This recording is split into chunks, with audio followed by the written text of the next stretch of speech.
Olá, pessoal, sejam bem-vindos, então, à sequência do nosso curso Meus Primeiros Plantões.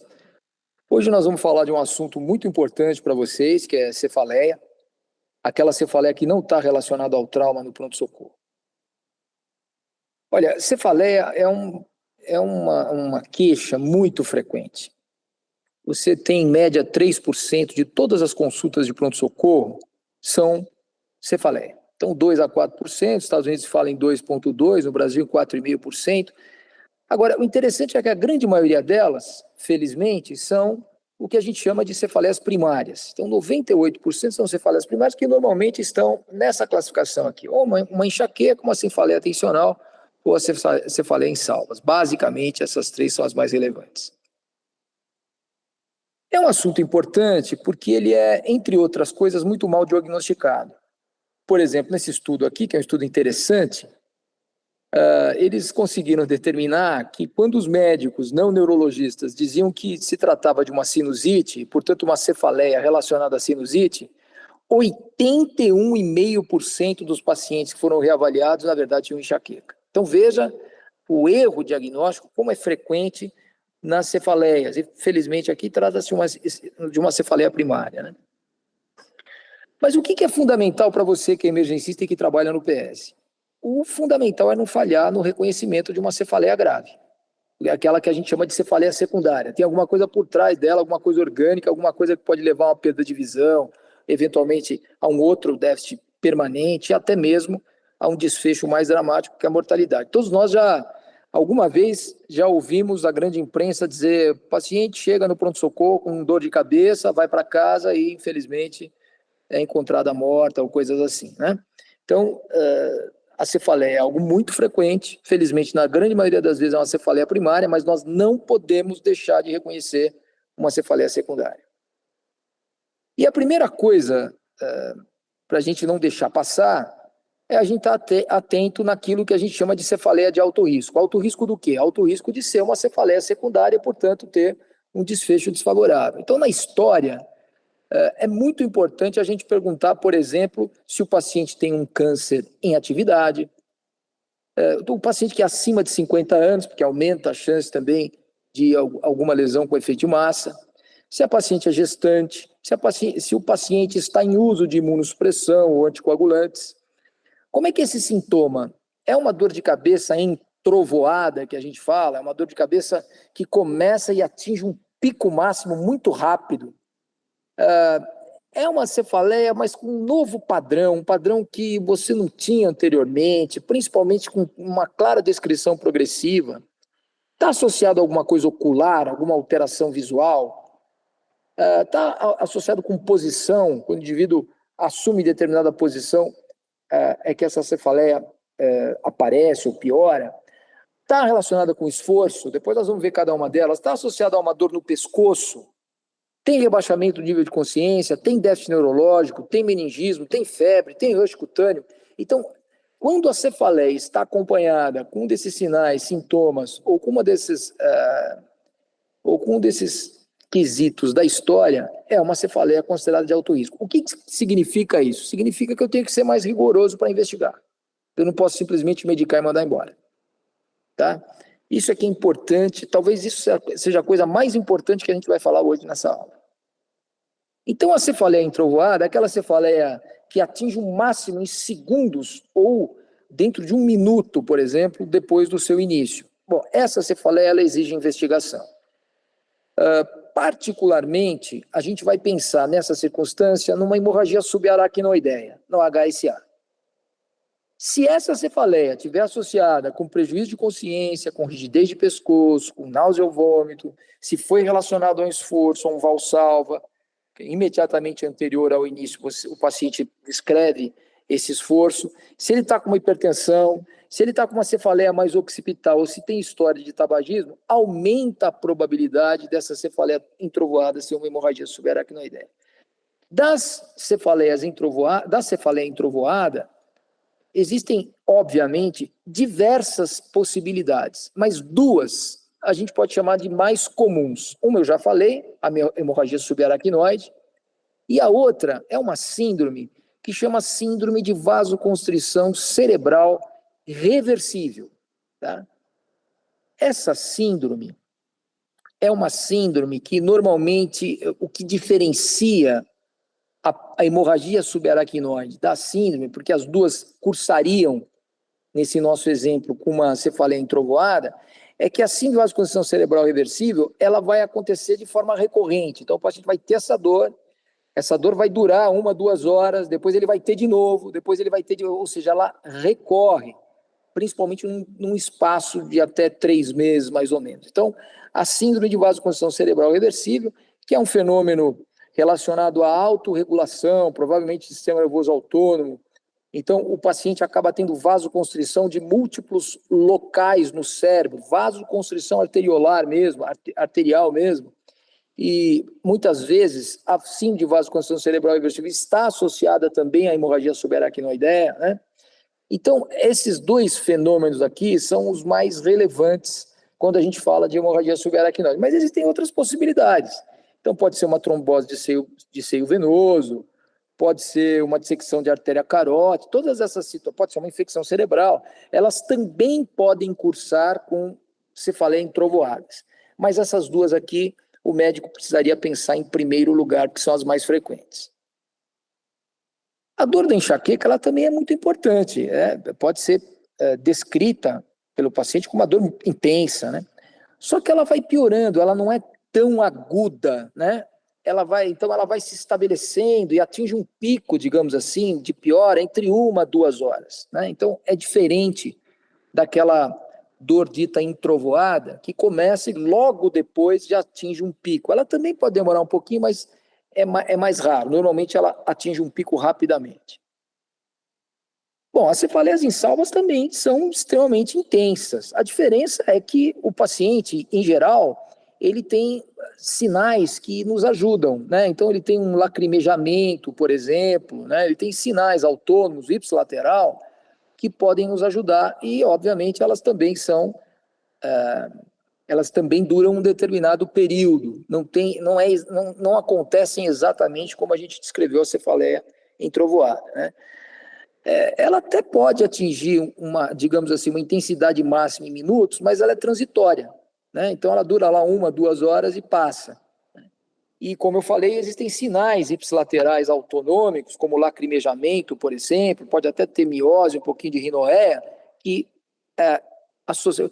É claro que a cefaleia insalva é importante fazer o diagnóstico diferencial, porque a cefaleia insalva é uma cefaleia primária, né? Não é uma cefaleia secundária. Tem uma forma específica de tratar, que nós não vamos falar nesse momento, que não é a intenção dessa aula, mas de qualquer forma o importante é que é uma cefaleia primária, não é uma cefaleia secundária de alto risco.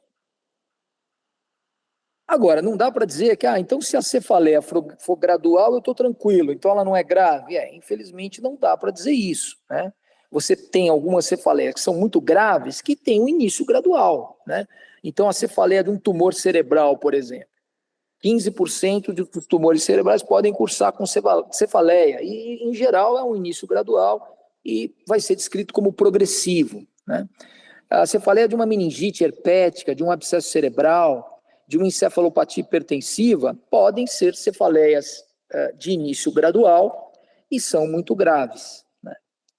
Aqui a gente tem uma outra síndrome, que é o PRES, né?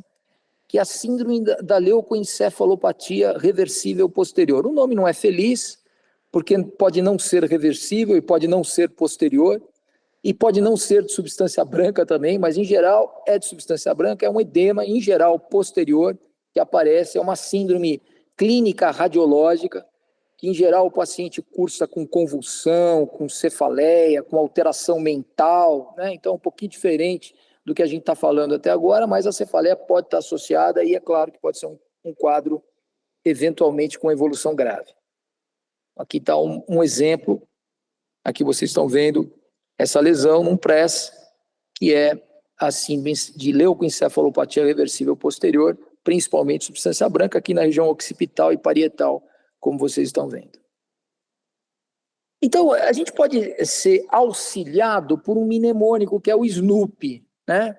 Então, essa cefaleia, ela tem sinais e sintomas junto.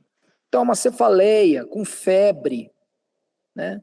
É uma cefaleia com uma alteração do exame físico importante, neurológico, com rush cutâneo. É uma cefaleia que tem sinais e sintomas associados, né?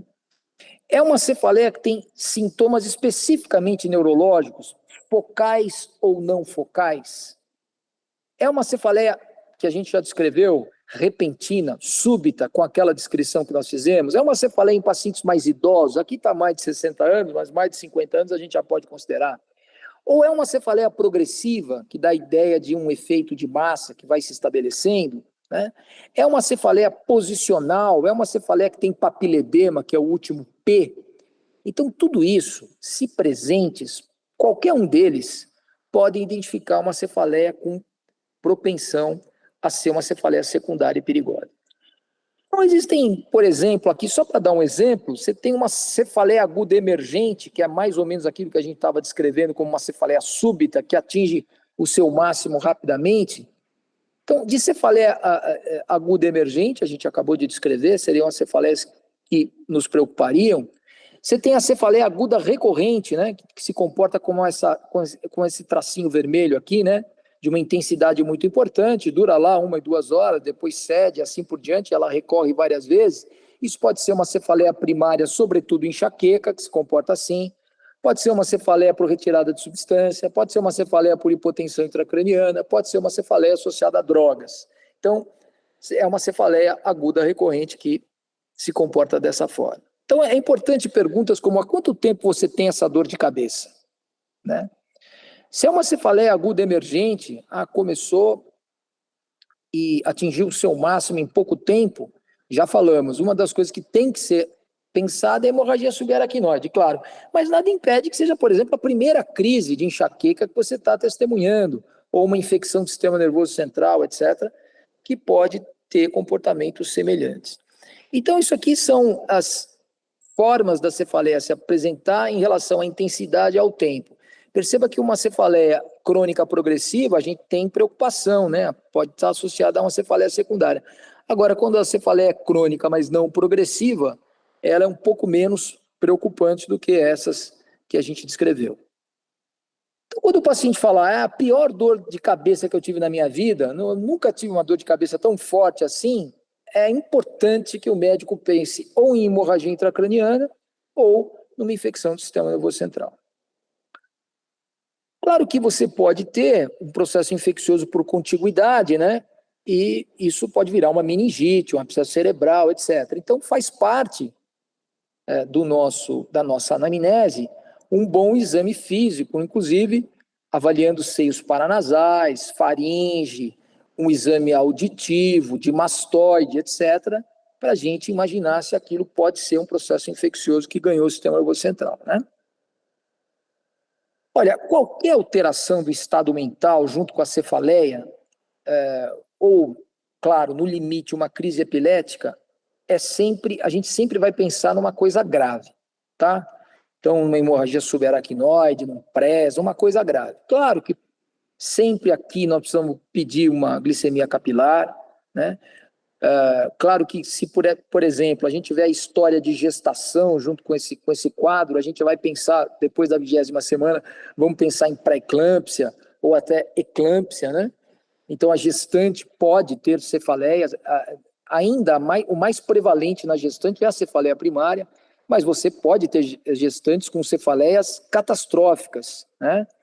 Como, por exemplo, as cefaleias ligadas à pré-eclâmpsia ou à eclâmpsia. Se o paciente tiver uma cefaleia com início rápido associada ao esforço, também a gente tem que pensar em hemorragias intracranianas, mas aí entram outros diagnósticos iniciais, por exemplo, uma dissecção de carótida e uma vasoconstrição cerebral reversível, como a gente falou, que também pode se associar a uma cefaleia de esforço. Esforço, que tipo de esforço? Esforço sexual, qualquer tipo de esforço que logo depois apareça uma cefaleia, a gente tem que pensar nessas circunstâncias. Existem outras, aqui eu citei 3 que são importantes. Quando o paciente é HIV ou imunossuprimido, está usando imunossupressor, etc., a gente precisa pensar em muita coisa, porque eles têm mais chance de ter malignidade, como linfoma, eles têm mais chance de ter AVC, eles têm mais chance de ter abscesso, eles têm mais chance de ter meningite, eles têm mais chance de ter toxoplasmose.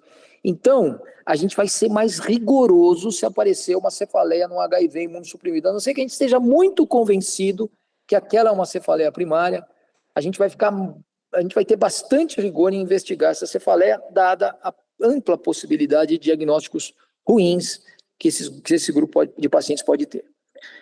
Se aparecer distúrbio visual, bom, uma coisa que todo mundo sabe que cursa com cefaleia e distúrbio visual é glaucoma, né? Então, um glaucoma de ângulo fechado. Você vai lá, examina o paciente está com o olho, eventualmente, com uma reação inflamatória,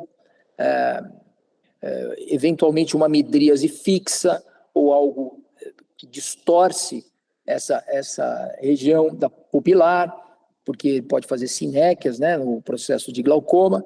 Enfim, um glaucoma, e é claro, e medir a pressão intraocular, etc. Então, o glaucoma é importante, ele pode estar relacionado com cefaleia e pode estar relacionado com distúrbio visual. Outros que a gente já falou que aparece com distúrbio visual é a síndrome da leucoencefalopatia reversível posterior, a PRES. Também pode aparecer distúrbio visual na PRES. Tá? Pode aparecer até uma coisa muito curiosa, que é a síndrome de Anton, que é um paciente que evolui com cegueira e ele nega essa cegueira. E aí ele começa a descrever equivocadamente as coisas, etc. E você percebe que ele está com cegueira. Arterite de células gigantes, principalmente no idoso, né? Então aí vai palpar a região temporal, etc. Alguma claudicação mandibular, de mandíbula, tudo isso pode ser, com alteração visual, tudo isso pode estar relacionado à arterite de células gigantes. E outra possibilidade é a hipertensão intracraniana idiopática, que é um fenômeno normalmente em mulheres obesas, né, que tem, como o próprio nome diz, hipertensão intracraniana idiopática, pode até aparecer um papiledema, pode ou não aparecer um papiledema. O exame de tomografia vai ser normal, mas quando a gente punciona, faz uma punção, você vai ver um aumento de pressão licórica. Então, a hipertensão intracraniana idiopática também é uma possibilidade de distúrbios visuais, cefaleia mais distúrbios visuais. Olha, na gestação, já falei, o mais comum é cefaleia primária, pode aparecer pré-eclâmpsia, pode aparecer coisas muito graves, né? Então, pode aparecer um PRES, né? De novo, aí, ó, síndrome de encefalopatia reversível posterior, essa você não vai esquecer mais, né? Vai falar até bonito aí para os colegas. Pode aparecer uma trombose de seio venoso, pode aparecer uma apoplexia de hipofisária, que é um processo de isquemia ou de sangramento de um adenoma de hipófise, né? Isso pode dar, obviamente, cefaleia, pode cursar com crise adrenal, inclusive. Vasoconstrição cerebral reversível, de novo, né? Pós-RAC, claro, pós-RAC, pode dar uma cefaleia muito importante nas pacientes que foram submetidas à raquianestesia, ou anestesia subaracnoide, e a hipotensão intracraniana espontânea. Medicamentos também podem estar associados à cefaleia, tá, pessoal? Isso é importante a gente lembrar. Outra coisa que é importante, e a gente já citou lá atrás, outra coisa que é importante a gente lembrar é que alguns medicamentos podem aumentar a chance de sangramento, que aí podem aumentar a probabilidade da gente pensar num sangramento do sistema nervoso central. O anti-inflamatório não hormonal deve ser lembrado, então a gente tem que perguntar para o paciente, e os anticoagulantes, né? Particularmente se tem um trauminha crânioencefálico, ainda que tenha um trauminha bem leve, a gente não pode descartar um processo, um sangramento. E o simpático mimético também aumenta a chance de sangramento. Drogas ilícitas, né? Muito importante a gente perguntar, aumenta a chance de AVC, aumenta a chance de hemorragia e aumenta a chance de abscesso de sistema nervoso central também. Outra coisa, e aí obviamente a gente vai ter que achar isso na história, que pode dar cefaleia, em geral vai dar cefaleia num grupo de pessoas que estavam expostos a essa situação, é a intoxicação por monóxido de carbono. A história, então, como vocês perceberam, é muito importante. Às vezes passa algumas coisas, por exemplo, quem tem rim policístico ou doença de tecido conjuntivo, aumenta a probabilidade de ter aneurisma, então a gente tem que perguntar. Alguma malignidade, eu já falei, muito importante, pensando em metástase, até malignidade primária. Coisas de erupção cutânea no Brasil, pensar, obviamente, mais em meningites, né? Particularmente petequias por meningites bacterianas em outros países.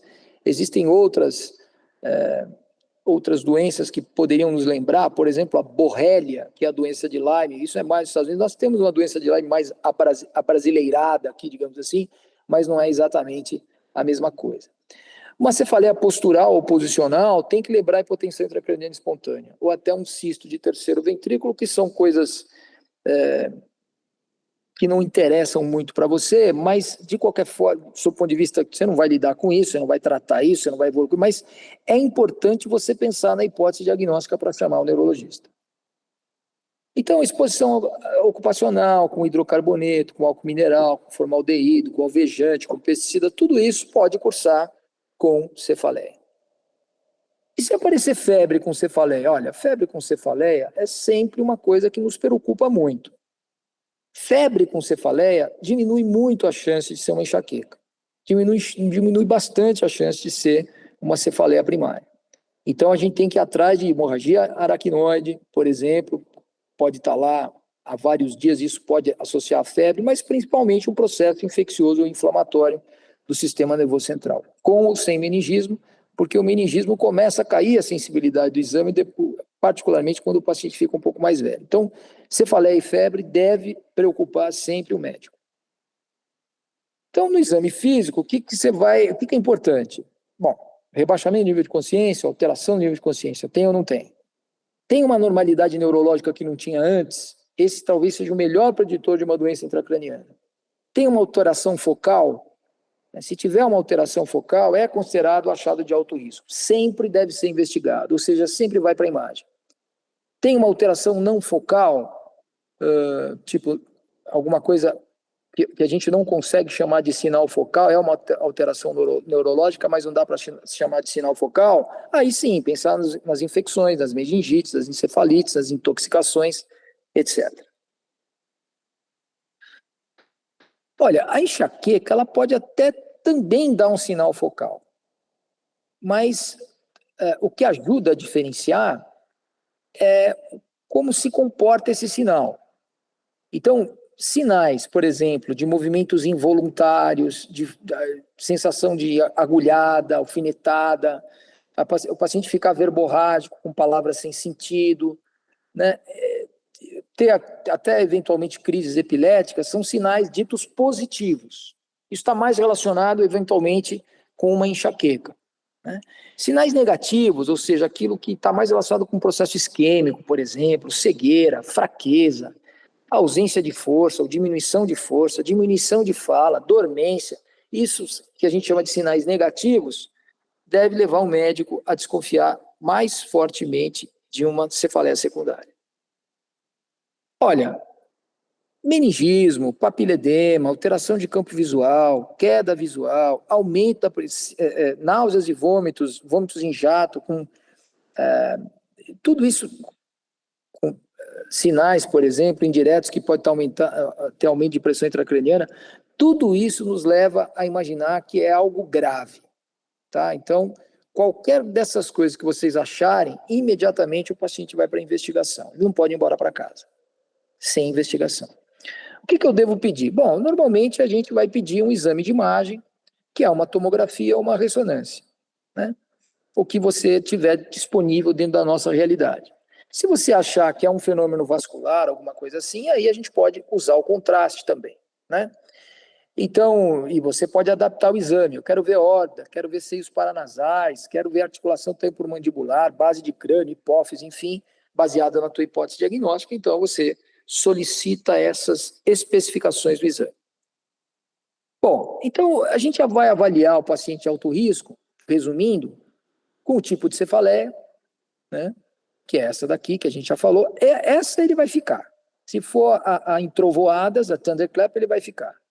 Nós vamos pedir uma tomografia, se a tomografia for normal, nós vamos fazer uma punção licórica. Lembrar que a HSA, nas primeiras 6 horas, a tomografia é muito boa, ela é muito sensível.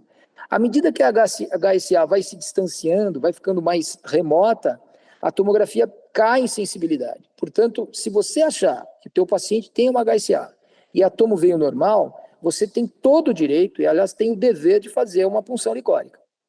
Agora, se for dentro das 6 horas, com uma tomo de alta qualidade, avaliada por um radiologista, provavelmente não há necessidade da punção licórica. Tá claro, pessoal? Muito bem. Outro dilema é, eu fiz a punção, veio sangue. Será que foi pelo trauma da punção ou será que foi pela punção licórica? Bom, então, isso às vezes nem a gente, apesar de tudo, não consegue diferenciar, vai precisar pedir até um exame de imagem contrastado, chega a esse ponto, tá? Mas, em geral, primeiro, na punção licórica, veio mais de 20 centímetros de água de pressão, então sugere patologia. Parece que isso é pouco provável que seja um acidente de punção. Você ir desprezando o líquor entre uma amostra de um tubo e outro, para o último tubo, pode ser uma técnica que ajuda a diferenciar se é sangramento mesmo ou se foi um trauma. Fazer uma punção um pouquinho acima do que você puncionou também, né? Que aí, se não vier agora, significa que provavelmente a anterior foi um acidente de punção. E tem uma coisa chamada xantocromia. Xantocromia, o que que é? É um termo que a gente usa para o sobrenadante. O sobrenadante do líquor, ele pode ser rosa, ele pode ser laranja, ele pode ser amarelo, que na verdade é um produto de degradação da hemácia, né? À medida que a degradação vai se estabelecendo, ele vai mudando de cor. Então, lá no final, quando eu começo a degradar a bilirrubina, né, que veio da hemácia, fica amarelo, né? Enfim. Então, aqui em cima você está vendo um líquor xantocrômico, um líquor claramente sanguinolento, tá? Então, a xantocromia, ela fala a favor de, obviamente, ser um sangramento do paciente e não um acidente de punção. Lembrar que, normalmente, na coleta de líquor, a gente colhe um para bioquímica, que congela, um para microbiologia, que fica no ambiente, e um para fazer contagem celular, que é refrigerado. Bom, suspeita de meningite, encefalite, etc. Bom, é claro que todo mundo pensa em punção licórica, a pergunta é, preciso fazer tomografia antes ou não? Olha, em primeiro lugar, se for considerado bacteriana, não é para esperar nada, pessoal, porque isso é um risco de vida danado, né? Então a gente tem que ficar esperando recuperar o agente, nada disso. Então colhe a hemocultura e começa imediatamente antibiótico. Acho que isso é o recado mais importante. E se você achar que pode ser herpes, até pode associar coisas, a ciclovir, etc. Até pensando em outras coisas, fungo, tuberculose, de acordo com a situação do paciente. Olha, então, na maioria das vezes, não precisa. Vai lá e faz a punção licórica e não precisa da tomografia, tá? Mas, como eventualmente existe o risco, suponha que você tenha uma hipertensão intracraniana, você vai lá, faz uma punção licórica e vira uma herniação e é uma tragédia, né? Então, quando que eu preciso fazer a tomo antes da punção licórica? Tem alguns trabalhos, alguma controvérsia nisso, mas lembra dessas situações aqui, ó. Paciente imunossuprimido, doença ativa no sistema nervoso central, óbvio, é um AVC agudo, porque isso pode estar associado ao efeito de massa, hipertensão intracraniana, um papiledema, então, em tese, antes de fazer uma punção licórica, eu devo fazer um fundo de olho para afastar um papiledema, um nível anormal de consciência, um déficit neurológico focal. Se isso acontecer, eu não devo fazer a punção licórica, faço antes a tomografia sendo normal, faço a punção licórica. Ok? Então, a cefaleia é o principal sintoma da hipertensão intracraniana, e é claro que eu posso ter papiledema, posso ter um déficit focal, posso ter náusea, posso ter vômito, sem uma outra explicação, vou pensar numa hipertensão intracraniana. Tá? A ressonância com e sem contraste seria a mais indicada para investigar isso, buscando tumor, abscesso, hematoma, hidrocefalia, AVC, etc. Intoxicação aguda por monóxido de carbono, então, só quero colocar uma coisa aqui. O paciente tem cefaleia, normalmente tem uma história de exposição e tal, mas a oximetria de pulso não diferencia o monóxido de carbono que está grudado na hemoglobina, que é a carboxiemoglobina, da oxihemoglobina. Então, não adianta colocar a oximetria de pulso para saber se o paciente está bem ou não está bem. E nem gaso arterial, porque o PO2 da gaso arterial é só o dissolvido, e tem um pouquinho de oxigênio dissolvido ali que pode dar até um PO2 bom. Então, na verdade, é uma coximetria para medir a concentração da carboxiemoglobina com a amostra de uma gasometria arterial. E o tratamento é basicamente oxigênio de alto fluxo. Outra coisa, se tiver uma cefaleia, ele irradiar para o pescoço, você olhar para o rosto do paciente, ver o olhinho dele pequenininho, uma miosezinha, né, de um determinado lado, a pálpebra meio caída, isso é a famosa síndrome de Horner. A síndrome de Horner, na verdade, o que acontece? Você tem um sistema nervoso autônomo simpático que ele sai lá do hipotálamo, vem aqui para C8 a T2, mais ou menos, depois sobe lá pelo ápice do pulmão e vai até o olho. Veja o caminho imenso que ele faz. Então, por exemplo, se você dissecar a bainha da carótida interna, você pode pegar esse nervo. E aí esse nervo faz o quê? Ele abre a pupila, ele faz midríase, que é simpático, e ele faz também, e ele ajuda, o músculo de Miller ajuda um pouquinho a elevar a pálpebra. Então você tem uma queda, e também inerva um pouquinho a pele da testa. Então, se você tiver lesão nesse nervo, você tem essas situações, essa tríade que a gente chama de síndrome de Horner. E aí pode ser um monte de coisa, pode ser até um tumor no pulmão, por exemplo. E pode, eventualmente, junto com uma cefaleia, ser uma dissecção de arterial, como, por exemplo, a dissecção da artéria carótida, e menos, provavelmente, a vertebral. Outra coisa importante, já falamos, é uma cefaleia nova com imunossupressão. Olha, quais são as complicações de uma imunossupressão crônica? Leucemia, infecção, linfoma, tudo isso pode estar no sistema nervoso central. Então, é preciso investigar, é preciso pedir uma ressonância com e sem contraste, pensando em encefalite, abscesso, coisas assim, tá? Cefaleia com suspeita de origem maxilofacial, né? Então, uma dor, uma neuralgia do trigêmeo, dente, ATM, aí a gente avalia normalmente com ressonância nuclear magnética do local.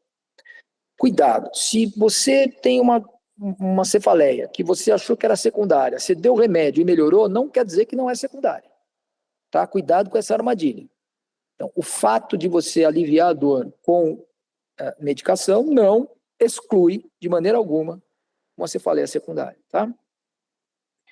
Outra coisa, pessoal, é importante você saber critério de enxaqueca, porque se o paciente tiver com uma enxaqueca, eu falei para você, 98% dos pacientes que vão no PS têm uma cefaleia primária. Então, se está claramente, se ele cumpre todos os critérios de enxaqueca, é uma dor que ele já teve 20 vezes, é unilateral, é pulsátil, é moderada, tem náusea, tem vômito, tem fotofobia ou fonofobia, ora, é uma enxaqueca. Não há nenhuma necessidade de tomografar ou pedir uma ressonância nuclear para essa paciente, ou para este paciente, tá? Se é uma cefaleia sem características secundárias, mas indiferenciadas, o que se faz normalmente? Se dá um anti-inflamatório não hormonal e um antagonista de dopamina, tá? É o famoso Amplictil e um cetorolaco, ou qualquer coisa assim. Não está recomendado opioide, por exemplo, para as cefaleias. Agora, se é uma dor insuportável, tem mais de 3 dias, que não passa de jeito nenhum, que alguns chamam de status migranoso, está claro que não é secundária para você, está claro que não é secundária para você, não pode dar anti-inflamatório não hormonal para uma dor que pode estar tendo sangramento, de jeito nenhum, né? Nem antagonista simpático-mimético, que aumenta a chance de sangramento. Então, aqui nós temos certeza que é uma cefaleia primária na nossa história, no nosso exame físico, etc. Bom, aí, pessoal, é complicado, porque você tem múltiplos motivos para cefaleia. Então, o glutamato, por exemplo, é um estimulador, é um mediador de excitação, então você tem que bloquear. Você tem que aumentar níveis de GABA, esse é inibitório. Você tem que bloquear histamina e dopamina, bloquear processo inflamatório, se existe, aumentar níveis de serotonina e, eventualmente, hidratar. Então, você tem que agir em várias frentes, tá? Antes de você dar um antidopaminérgico, você dá um antihistamínico. Então, você dá lá uma difenidramina, por exemplo, endovenosa, 12,5 a 25, corre 1 hora, tá? Ou um Dramin B6 injetável, que você tiver, né? Porque diminui a reação extrapiramidal causada pelos antipsicóticos, né? A acatesia aguda, que você vai dar o antagonista de receptor dopaminérgico. Nos Estados Unidos é a procloperazina, a gente não tem no Brasil. Então, o que a gente dá mesmo é um Amplictil, né? Um Amplictil, eventualmente a metoclopramida, normalmente é um Amplictil mesmo, uma ampola de 25, 0,1 a 0,2 por quilo, dilui em 250 e faz uma infusão lenta. Alivia a dor, é um antiemético, ceda um pouquinho, acalma um pouquinho o paciente, e está ótimo. Tem outros fármacos que você pode fazer também, sulfato de magnésio, cetorolaco, etc. A nossa orientação é não usar opioides, não há essa orientação para os pacientes com enxaqueca. Muito bem, pessoal. Então, acho que a gente fechou bem o assunto, tá? Para ser bem assertivo. Deem uma olhada na aula com cuidado, o que vocês eventualmente perderam. Volta um pouquinho, assiste de novo, para para que vocês fiquem com esses conceitos na cabeça, porque tendo esses conceitos, vocês não vão entrar nas armadilhas das cefaleias que podem evoluir de forma dramática com os nossos pacientes. Tá bom? Um abraço, pessoal. Até a próxima aula.